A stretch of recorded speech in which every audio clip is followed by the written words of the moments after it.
Imagine living in a home that sits secluded in a forest.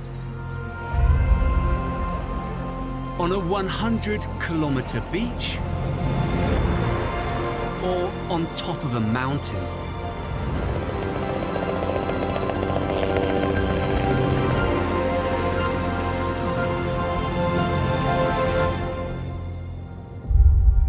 In this series, we travel the globe to explore some of the world's most secret homes, hidden away in truly inspiring locations.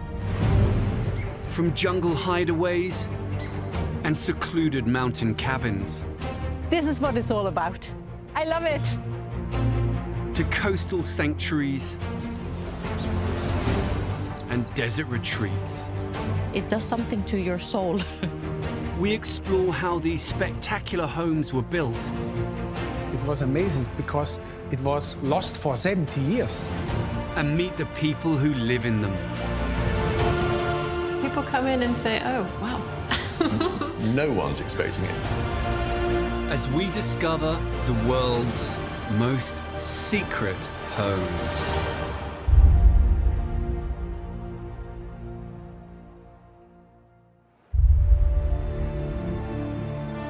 Scandinavia.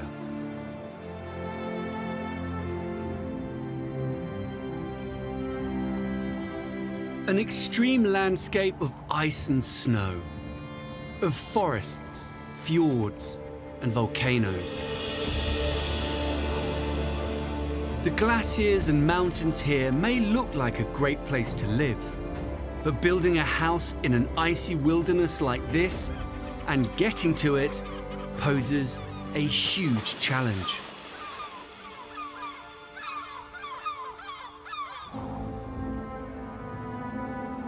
Somewhere in this mountain range is a house that blends perfectly into its surroundings. Can you spot it?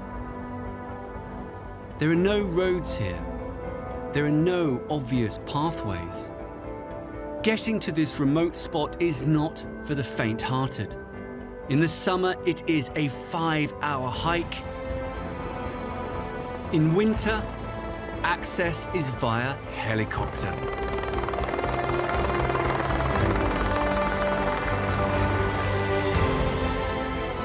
But the extreme journey is worth it for the family who built this incredible, secret mountainside house. It's called the hunting cabin.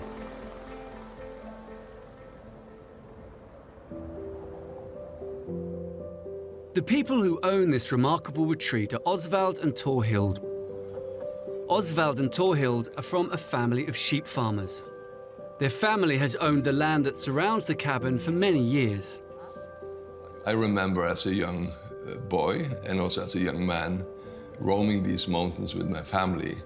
And more or less every time I came to this precise spot where we built the cabin with my father, he would lean on his walking stick and say, Oswald, we should really have a cabin here. This is really where we could get some rest. And then a little bit later, after the pause, he would say, yeah, and my father always said that too. The hunting cabin is a tiny single-story construction on the mountainside. It is just 35 square meters. There's a small kitchen area, central living space, and a mezzanine level accessible by ladder. There's a separate toilet and wash house outside the cabin. Although the idea of the cabin had been in the minds of the family for many years, when it came to actually building the structure in these unspoilt mountains, there were responsibilities that needed to be met. When we talked about the features of this, it should be modest, not disturb the area in any way, look as if it was a natural part of this physical environment. We wanted to tap into ancient building traditions in the area, yet use modern materials to make it strong, so it could hopefully stand tall for a very long period of time. I'm very happy with it now. Now that it is complete, the hunting cabin has become central to the life of this family. I feel that this cabin is such a hidden place, and it's such a secret place where you hike into. So when you come there, you feel that you are so far away from anything else that you couldn't believe it.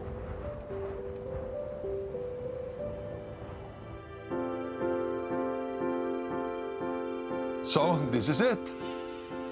This is like the perfectly use of 35 square meters. You have a small kitchen. We can make 3 or 4 course dishes here, which are eminent and beautiful. So that we enjoy a lot. This is the dining table. This is this majestic stone, which has brought in here. We sit around. This is like a combination of an Indian inspired when you were sitting in the tents in the old days around the fire. You have a stove here that we lit with logs. And really, that's about it. Once you have a place to eat, sleep and keep warm, what more do you need? However, tiny though this cabin is, it does conceal an extraordinary secret. What you might not realize here is that this small space, we're actually able to host 21 people. So this has been very, very carefully planned. And we have 13 people who can sleep down here around this stove. And then there are 8 people up on this sleeping area above here. Cozy though this is, 21 people will need some privacy at some point. So you might have noticed that, of course, there is no bathroom here or a toilet, and there is no running water here. There is no electricity, but we have like a fantastic outhouse just across from here, which is hard. It's very camouflaged, etc. But it really is well put together. And then, of course, in terms of electricity, we really don't need it. So we are totally off-grid.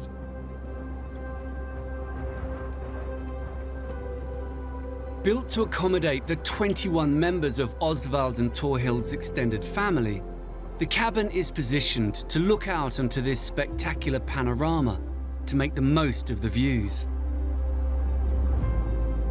Osvald and Torhild built this cabin as an escape from their busy lives, for themselves and their family. They chose family friend architect Kjetil Thorsen to design this extreme lodge. So the brief we were given was to create a 35 square meter cabin, which could house 21 people for a night or 2. You should be able to cook for 21 people. You should be able to serve 21 people. 21 people should be sitting around the fireplace, the same fireplace, and actually get warm. So yes, even though it was a very small footprint and a very small cabin, the complexity of the task was quite high. The idea of the building from the very beginning was that it would become part of the landscape.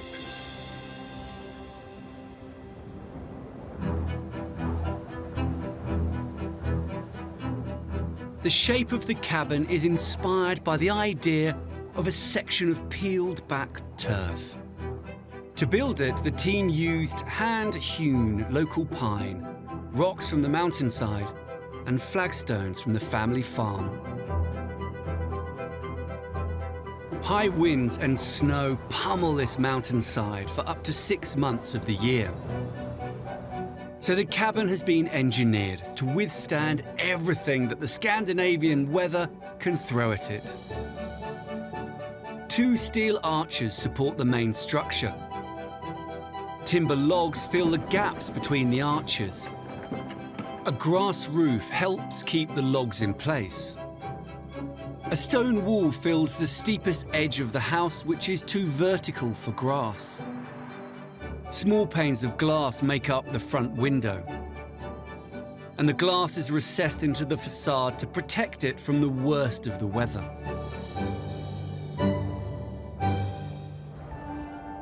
Now that the cabin is complete, Osvald and Torhild use it a lot, particularly when the skiing is good. It's lovely. Well, there's a lot of beautiful places around the world, but this is what it's all about. Oh, I love it.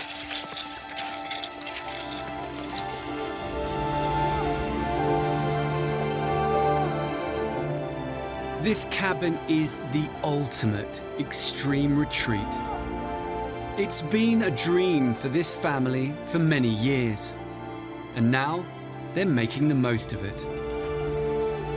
It is, in a way, some kind of memorial for those who used to walk these mountains before us. Is it secret? Well, it is a secret. It was a secret dream for us for a long time. Pablo Picasso, he once said that the meaning of life is to find your gift. The purpose of life is to give it away. And I feel that was what and I felt that it is a pleasure to give this gift away to the next generation.